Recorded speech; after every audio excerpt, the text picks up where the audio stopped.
RK நகர் இடைத்தேர்தலில் திமுக வேட்பாளர் மருது கணேஷ், அதிமுக புரட்சித் தலைவி அம்மா அணி வேட்பாளர் மதுசூதனன், தேமுதிக வேட்பாளர் மதிவாணன் உள்ளிட்டோரின் வேட்புமனுக்கள் ஏற்கப்பட்டுள்ளன. மருது கணேஷ் மற்றும் மதுசூதனன் தரப்பில் தெரிவிக்கப்பட்ட புகாரினால் டிடிவி தினகரனின் வேட்புமனுவை ஏற்றுக்கொள்வதில் தாமதம் ஏற்பட்டது.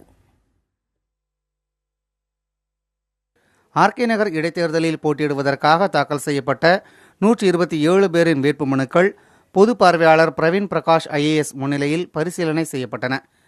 திமுக வேட்பாளர் மருது கணேஷ், தேமுதிக வேட்பாளர் மதிவாணன், அதிமுக புரட்சித் தலைவர் அம்மா அணியைச் சேர்ந்த மதுசூதனன், எம்ஜிஆர் ஜெயலலிதா தீபா பேரவை வேட்பாளர் தீபா உள்ளிட்டோரின் வேட்புமனுக்கள் ஏற்றுக்கொள்ளப்பட்டன. அதிமுக அம்மா அணியின் வேட்பாளர் டிடிவி தினகரனின் வேட்புமனு பரிசீலனையின் போது திமுக வேட்பாளர் மருது கணேஷ் மற்றும் அதிமுக புரட்சித் தலைவி அம்மா அணி வேட்பாளர் மதுசூதனன் தரப்பில் ஆட்சேபம் தெரிவிக்கப்பட்டது.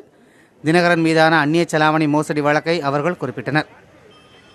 ஃபெரா வழக்கில் மீண்டும் மீண்டும் ஒவ்வொரு நீதிமன்றத்திலும் தான் ஒரு இந்திய குடிமகன் இல்லை என்றும் தான் சிங்கப்பூர் நாட்டினுடைய பெர்மனன்ட் ரெசிடென்ட் அந்தஸ்தை பெற்றிருப்பதாகவும் வாதாடியிருக்கிறார்.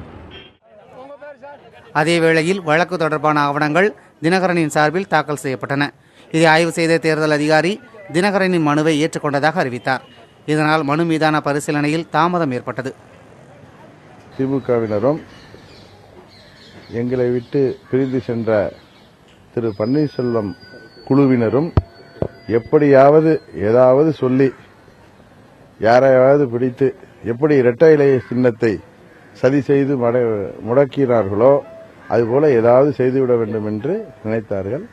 ஆனால் நான் போட்டியிடுவது சட்டப்படி சரியான ஒன்று. இடைத்தேர்தலில் போட்டியிட தாக்கல் செய்யப்பட்ட வேட்புமனுக்களை திரும்பப் பெற வரும் 27ஆம் தேதி கடைசி நாளாகும். அன்றைய தினம் மாலையில் இறுதி வேட்பாளர் பட்டியல் வெளியிடப்படும். இன்று இரவு ஒட்டுமொத்தமாக வேட்புமனு மறுபரிசீலனை செய்யப்பட்ட முழு விவரங்கள் தேர்தல் அலுவலர் பிரவீன் நாயர் அறிவிக்க இருக்கிறார். அதேபோன்று வேட்புமனுக்களை வாபஸ் வாங்குவதற்கு பிப்ரவரி 27ஆம் தேதி வரை கால அவகாசம் இருக்கிறது. 28ஆம் தேதி இறுதி வேட்பாளர் பட்டியல், அதாவது ஆர்கே நகர் தொகுதியில் போட்டியிடக்கூடிய இறுதி வேட்பாளர் பட்டியல் 28ஆம் தேதி வெளியிடப்பட இருக்கிறது. புதிய தலைமுறைக்காக ஒளிப்பதிவாளர் தங்கதுரையுடன் ராஜ்குமார். இதற்கிடையே சமத்துவ மக்கள் கட்சி வேட்பாளரின் வேட்புமனு நிராகரிக்கப்பட்டது. தமிழக இளைஞர் கட்சி உள்ளிட்ட 6 பேரின் வேட்புமனுக்களும் நிராகரிக்கப்பட்டன. வேட்புமனு நிராகரிப்பை கண்டித்து சமத்துவ மக்கள் கட்சி மற்றும் தமிழக இளைஞர் கட்சியினர் மறியலில் ஈடுபட்டு கைதாகினர்.